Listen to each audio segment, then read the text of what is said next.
চলুন আজকে চলে আসছি কালিয়াগঞ্জের মাছ বাজারে। কি মাছ নিব, কি মাছ আপনারা দেখবেন। তো চলে যাচ্ছি ইলিশ মাছের কাছে, চলুন।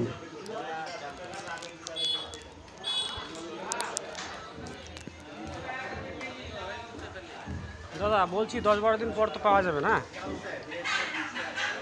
দাদা কি বলছে শুনুন। 10-12 দিন পর তো পাওয়া যাবে, অসুবিধা নেই।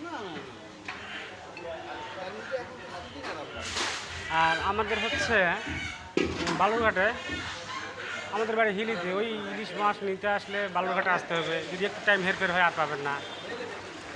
আর কামারপাড়া হাট, ত্রিমণি হাট হয়তো নাম শুনছেন, ওগুলাতে প্রচুর দাম চাই।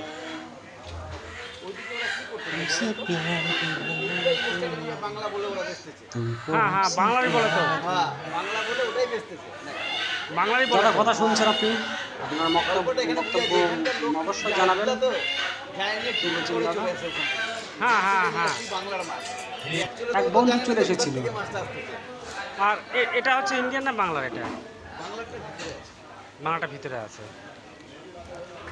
আচ্ছা আচ্ছা দাদা, খুব সুন্দর কথা। তখন বর্ডার খোলা থাকতো, মানে খোলা ছিল তখন খাওয়া হতো, তারপরে আর সেরকম খাওয়া হয় না। ওই ছোটো ছোটো যেগুলো খোকা ইলিশ বলে ওগুলাই।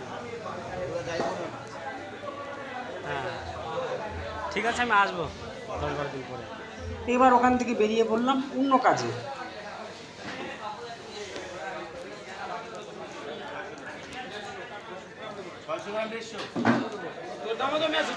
চিতল মাছ 600 টাকা কিলো। আমি নিয়েছি বাটা মাছ।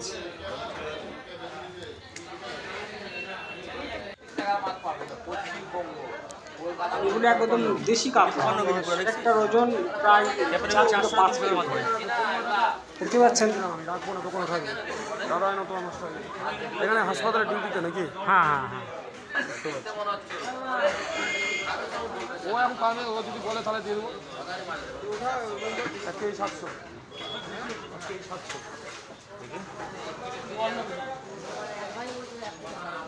ওগুলো 1 কেজি 700-800 কিলো 700। ওজন না, মাছ কিনতে সব। চিতল মাছটার দাম কত করে কিলো? শীতল গোটা দেবি 600 টাকা টাকা মাছ বলো।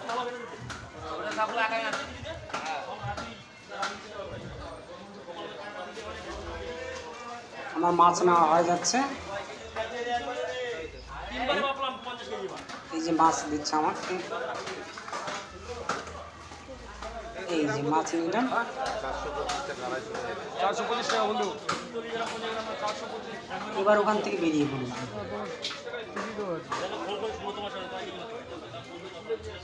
একাই আছি, সঙ্গে তো কেউ থাকবে না।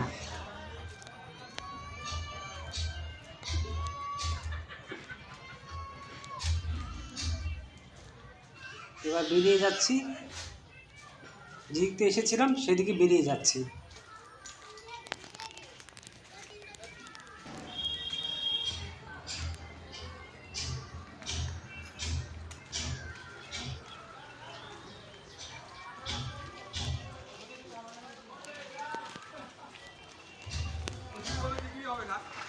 বাবা এই দেখ 10 টাকা নিয়ে আসছি, এই 10 টাকা দাও, এটা মোবাইল বসে।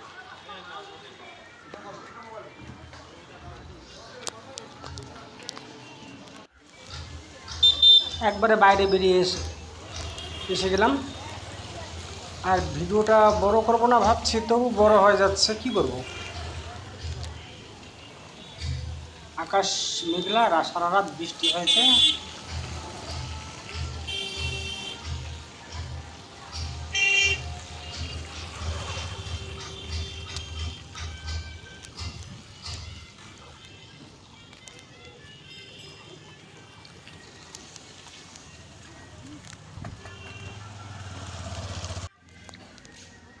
সামনে হাসপাতাল, প্রায় পৌঁছে গেছি।